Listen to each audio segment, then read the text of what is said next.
Hi, welcome to Richard Gabili YouTube channel, and for today's tutorial, I will be teaching you on how to change zoom filter on iPhone X. But first, kindly subscribe to this channel and don't forget to hit the subscribe button and the bell to notify you for the new updates.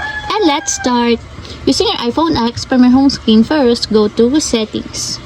Then in the settings, scroll down and find the accessibility and then tap. Then in the accessibility, go to vision section and then tap the zoom.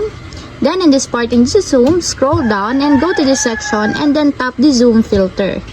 Then in the zoom filter, if you want to change it to inverted, just tap it until there's a check mark on the side.